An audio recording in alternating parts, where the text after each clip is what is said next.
បាទជំរាបសួរសួស្តីអ្នកនរគ្នាស្វាគមន៍ការចូលមកកាន់វីដេអូរបស់ខ្ញុំនៅក្នុងវីដេអូនេះគឺខ្ញុំចង់បង្ហាញអ្នកនរគ្នាអំពី file មួយដែលខ្ញុំបានធ្វើមកសម្រាប់ clean up កុំព្យូទ័ររបស់អ្នកនរគ្នាឥឡូវខ្ញុំឲ្យអ្នកនរគ្នាមើល file នៅ drive C របស់ខ្ញុំបាទថាវាសមបានជី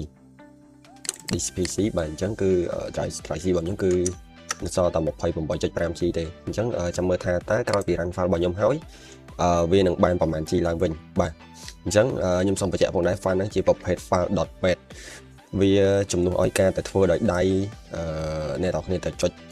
clean disk clean អីជាដើមបាទ clean window lock អីចឹងណាបាទដែលវាជាប្រភេទ deep clean បាទវា clean នៅក្នុងកន្លែងជ្រៅដែលកុំព្យូទ័រ C space របស់យើងអញ្ចឹងបើសិនជាអ្នកនរគ្នាមាន file ហ្នឹងមួយគឺយើងជំនួសឲ្យការធ្វើដោយដៃគ្រាន់តែយើងចុចតាមមួយ click ទៅគឺវានឹងទៅសម្អាតឲ្យអ្នកនរគ្នាតែម្ដងអញ្ចឹងនេះគឺជា file មួយហ្នឹងបាទគឺខ្ញុំបានយកវាមកដាក់នៅក្នុង folder របស់ខ្ញុំអញ្ចឹងខ្ញុំចុច mouse ស្ដាំអ្នកនរគ្នា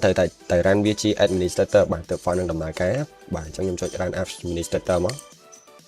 អូខេអញ្ចឹងវានឹងធ្វើជា step បាទនេះគឺជាអ្វីដែលវាបង្ហាញបាទអញ្ចឹងអ្នកនរឃើញគឺវាចូលទៅ clean នៅកន្លែងដែលយើង clean window A ហើយយើងវាយភាគរយហើយយើងដាក់ temp ហើយភាគរយវិញទៀតអញ្ចឹងវាទៅ clean ម្ដងមួយហ្នឹងទាំងអស់វាមានចំនួន17 step អញ្ចឹងអ្នកនរគ្នាឲ្យវាធ្វើការម្ដងមួយ step រហូតបាទឬក៏យើងអាចទុកចោលទៅបាទតិចទៀតវានឹង clean អស់ហើយមានកន្លែង step មួយគឺវាធ្វើការរៀងយូរដោយសារវាចូលជ្រៅ deep clean ណាបាទអញ្ចឹងអ្នកនរគ្នាអាចធ្វើការរងចាំវាទៅ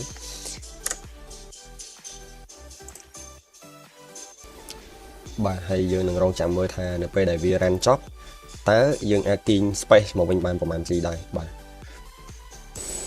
ខ្ញុំបញ្ជាក់អ្នកនរគ្នាផងដែរ file ហ្នឹងវា run អាចយូរបន្តិចដោយសារតែវាធ្វើការច្រើនបាទហើយជ្រៅអញ្ចឹងហើយវាអាស្រ័យទៅលើ spec របស់កុំព្យូទ័រអ្នកនរគ្នាដែរថាដំណើរការលឿនបានកម្រិតណាអញ្ចឹងហើយខ្ញុំបញ្ជាក់ដែរថាវាអត់ crash ឬក៏វាអត់គាំងទេបាទមិនបាច់បារម្ភទេបើសិនជាឃើញវា stuck នៅមួយកន្លែង step មួយណាយូរអ្នកនរគ្នាមិនបាច់បារម្ភទេយើងទុកវាចោលទៅហើយយើងអាចទៅធ្វើការងាររបស់យើងសិនក៏បានដែរបាទ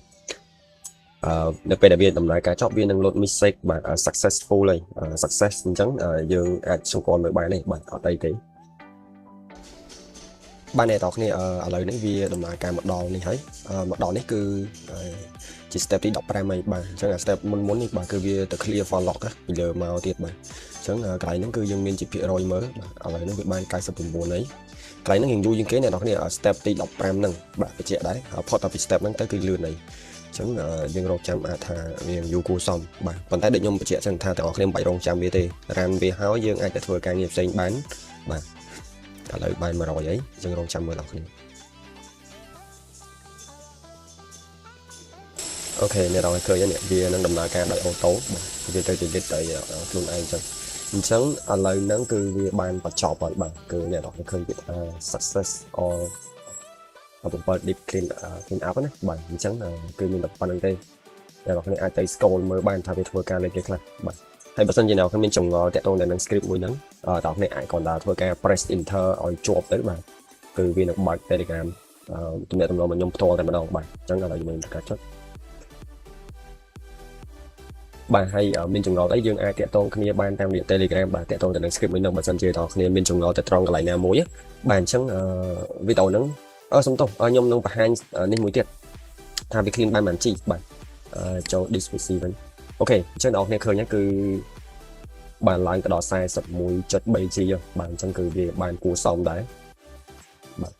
មកល្មមអាចឲ្យយើងបន្តការងារយើងបានទៀតដែរបាទបើសិនជាតត្រាយរបស់អ្នកនរគ្នាក៏ហោមអញ្ចឹងបាទអញ្ចឹងវីដេអូហ្នឹងគឺមានតែប៉ុណ្្នឹងឯងបាទបើសិនជាអ្នកនរគ្នាមានចំណុចអីអាចទំនាក់ទំនងខ្ញុំផ្ទាល់ក៏បានឬក៏ comment នៅក្រោមវីដេអូរបស់ខ្ញុំក៏បានដែរបាទអរគុណជួបគ្នាវីដេអូក្រោយ